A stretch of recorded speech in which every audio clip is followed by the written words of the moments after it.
Assalamualaikum warahmatullahi wabarakatuh. Perkenalkan, nama saya Mega Oktaviani. Saya mahasiswi dari Akbar Baitul Hikmah. Jadi di sini saya akan melakukan pendidikan kesehatan tentang KB. Jadi KB atau keluarga berencana adalah suatu usaha untuk mencegah dan menjarakan kehamilan terhadap pasangan usia subur. KB itu sendiri bertujuan untuk menurunkan angka kehamilan, menunda atau menjarakan kehamilan, membentuk keluarga kecil bahagia, dan menciptakan hubungan harmonis suami istri. Dan KB di sini mempunyai beberapa manfaat. Yang pertama, mendapatkan kelahiran yang memang diinginkan, mengatur jarak antara kelahiran, menentukan jumlah anak dalam keluarga, dan meningkatkan sosial ekonomi keluarga. Nah, untuk alat kontrasepsi KB itu ada beberapa macam. Yang pertama itu adalah kondom. Kondom itu merupakan sarung karet tipis yang dipasang pada penis sebagai tempat penampung air mani yang dikeluarkan oleh pria. Untuk keefektifan kondom ini sekitar 85%. Keuntungan menggunakan kondom ini adalah dapat dibeli secara umum, murah, mengurangi penyakit menular seksual, dan mudah cara pemakaiannya. Untuk kerugiannya sendiri bisa jadi suami mempunyai alergi terhadap karet dan biasanya terjadi bocornya kondom. Untuk yang selanjutnya adalah metode kalender. Jadi metode kalender ini merupakan metode alami tanpa menggunakan alat apapun. Metode ini didasarkan pada siklus masa subur dan tingkat subur seorang wanita. Pasangan suami istri tidak boleh bersenggama pada masa subur istri, yaitu 14 hari sebelum haid. Tetapi pada metode ini, jika perhitungan tidak benar dan periode haid tidak teratur, maka akan terjadi kegagalan atau menyebabkan kehamilan. Yang selanjutnya adalah pil KB. Untuk keefektivitasannya sekitar 99%.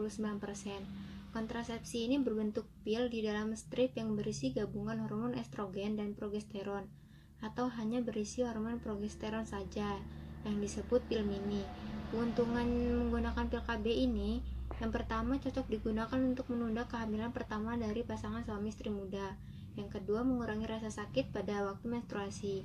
Yang ketiga, mencegah anemia, mengurangi resiko kanker ovarium, dan pada ibu menyusui harap menggunakan pil mini yang tidak dapat mempengaruhi produksi ASI. Dan untuk kerugiannya sendiri itu ada beberapa. Yang pertama, harus disiplin minum pil. Yang kedua, pemakaian pil kombinasi dapat mengurangi ASI. Dan yang ketiga, pemakaian pil mini dapat memberhentikan haid. Dan yang selanjutnya, dapat meningkatkan tekanan darah. Dan untuk wanita di atas 30 tahun tidak dianjurkan karena akan mempengaruhi keseimbangan metabolisme tubuh. Dan yang selanjutnya adalah KB suntik dengan keefektivitasannya sekitar 99%. Ada dua jenis kontrasepsi pada KB suntik ini. Yang pertama, yang hanya mengandung hormon progesteron, yaitu Depo-Provera yang disuntikan setiap 12 mg per 3 bulan. Disuntikan setiap 8 mg per 2 bulan. Dan yang kedua, mengandung hormon progesteron dan estrogen, yaitu disuntikan dalam 4 mg per 1 bulan.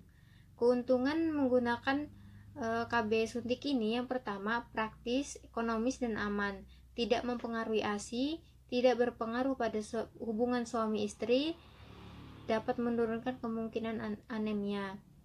Untuk kerugiannya sendiri itu ada gangguan menstruasi atau tidak haid. Yang kedua, perubahan berat badan bisa bertambah atau turun. Yang ketiga, pusing dan sakit kepala sifatnya sementara. Yang selanjutnya adalah implan atau KB susuk. Keefektivitasannya sekitar 97% sampai 99%. Alat kontrasepsi yang disusupkan di bawah kulit ini biasanya dipasang pada lengan kiri. Lengan kiri atas terdiri 6 bat, 4 bat, 2 bat, dan 1 bat yang mengandung hormon levonorgestrel. Keuntungan menggunakan KB ini tidak menekan produksi ASI, praktis, efektif untuk jangka panjang sekitar 5 tahun. Kalau yang 2 bat atau 1 bat efektif 1-3 tahun. Tidak ada faktor lupa, membantu mencegah anemia. Khasiat susuk segera mengangkat implan. Tetapi adapun kerugiannya, implan harus dipasang dan diangkat oleh petugas kesehatan yang terlatih.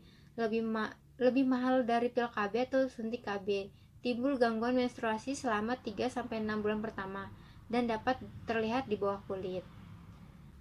Selanjutnya adalah IUD atau spiral, yang dengan keefektivitasannya 98%. Alat kontrasepsi ini yang dimasukkan ke dalam rahim yang berbentuk bermacam-macam, terdiri dari plastik yang dililit tembaga, ada yang dililit tembaga bercampur perak. Keuntungannya praktis, ekonomis, dan dapat diterima oleh masyarakat. Pemasangan tidak memerlukan teknik medis yang sulit. Pulih kesuburan setelah KDR dicabut.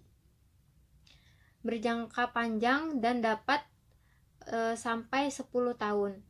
Kerugiannya masih terjadi kemungkinan hamil, nyeri kadang-kadang pada saat haid. Yang terakhir adalah metode kontrasepsi mantap dengan keefektivitasan hampir 100% karena kontrasepsi mantap ini adalah salah satu cara kontrasepsi dengan tindakan pembedahan dan merupakan metode kontrasepsi permanen yang diperuntukkan bagi pasangan yang sudah tidak mau mempunyai anak lagi.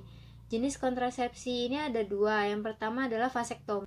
Vasektomi ini adalah kontrasepsi pada pria.